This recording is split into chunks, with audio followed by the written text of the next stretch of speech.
What if our first contact with ET isn't through radio signals? What if ET arrives in a form we don't recognize?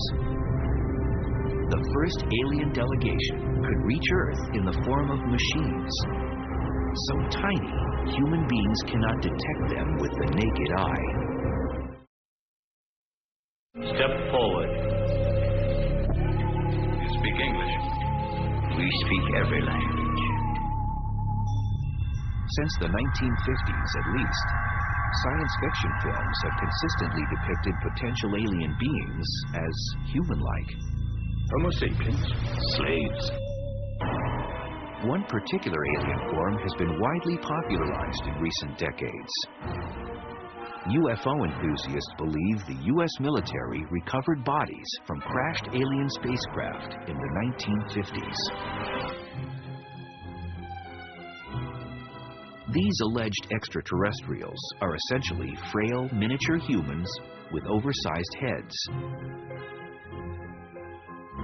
Little gray guys that usually have big eyes, they don't smile a whole lot. But they're always sort of soft, squishy, organic things. Maybe they don't have DNA, but they're biology. They're alive.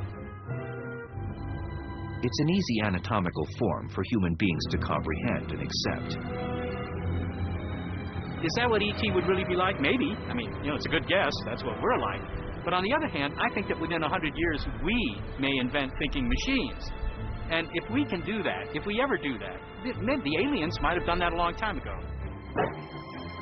Keep in mind, the universe is a lot older than the Earth is, so they've had plenty of time. Hello, Kismet. You gonna talk to me? While the notion of thinking machines might sound far-fetched, some futurists believe such machines are just around the corner.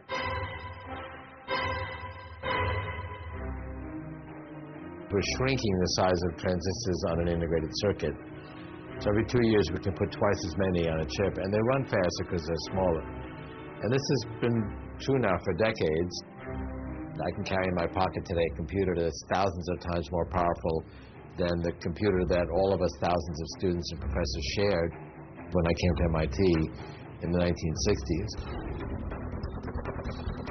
Ray Kurzweil is convinced that the power and speed of computers will shortly surpass that of the human brain. If you take the most conservative estimate of the amount of computation required to simulate the entire human brain, which is 10 to the 16th calculations per second, there are other estimates that are lower than that. Take the most conservatively high estimate, we'll have that for $1,000 by 2020. And we'll have it for $1 by 2030.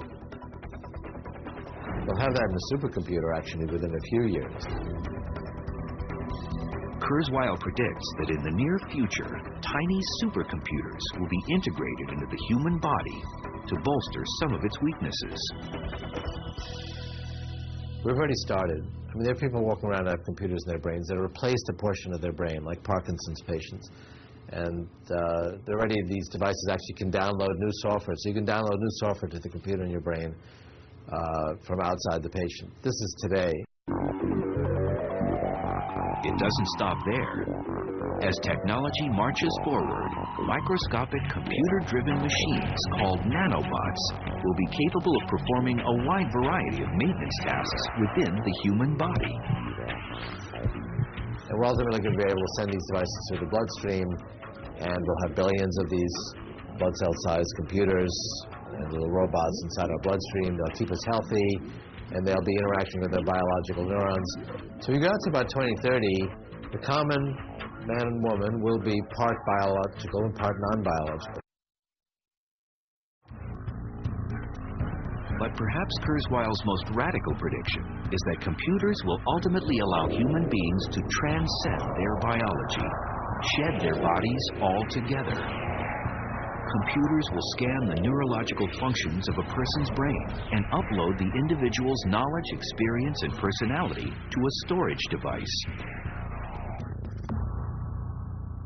You'd have to, in real time, go inside my brain, probably with nanobots, blood cell-sized scanners inside the bloodstream, and send billions of them into my brain through the capillaries, and they would scan all the different neurons and and gather every detail about me, all the neurotransmitters and ion concentrations and interneuronal connections, and every detail that makes me me. And I think that will be feasible. That'll take longer. You know, maybe that's 40 years from now or more. But we'll get to a point where you could actually capture every detail about a person and then recreate that personality.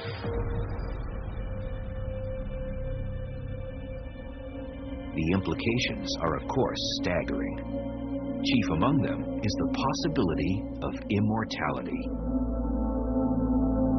You can back up your files. If the hardware dies, it's not the end of your files. You just copy them over to a new machine. The whole personality of your machine can be preserved. You can make another copy of it. And the machines themselves will be intelligent enough to self-replicate and steadily improve their design. We see self-replication in computers, for example, the software virus.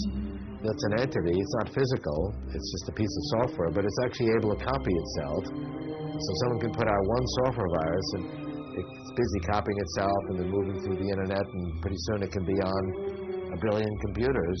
So that's self-replication. And, of course, intelligent machines that are both immortal and much less vulnerable to radiation and other hazards of space could possibly survive long-term interstellar voyages.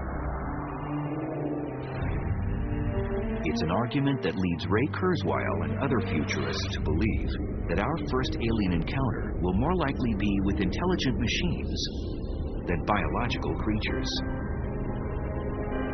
Any civilization intelligent enough to make the trip here, they're not going to send big squishy creatures. They're going to send little nanobots, a non-biological system. And that's what we're going to do. Intelligent or not, biological or not, the discovery of any form of extraterrestrial life would arguably be the most profound scientific revelation in the history of human civilization.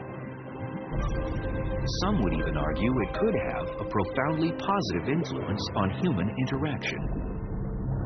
To me, I would think that this would really change our perspective as a people. I mean, if nothing else, just to give us the perspective that we are one species on one world in a universe in which we are unique for what we are. And if this doesn't provide leverage for us to get past some of our foolish differences, I don't know what will. I think ultimately it might be one of the best things that could happen for us. There's even the possibility that contact with an alien civilization wouldn't cause panic in the streets, as some might predict. At the proper moment, the invasion will be launched from our platforms. I'm getting out of here. Stay where you are. I think humans are ready to meet aliens much more than they're given credit for. I think we're a lot more flexible and a lot more open to these things, and the idea that we'll tear ourselves apart in panic and society would collapse, I think that actually sells us way short.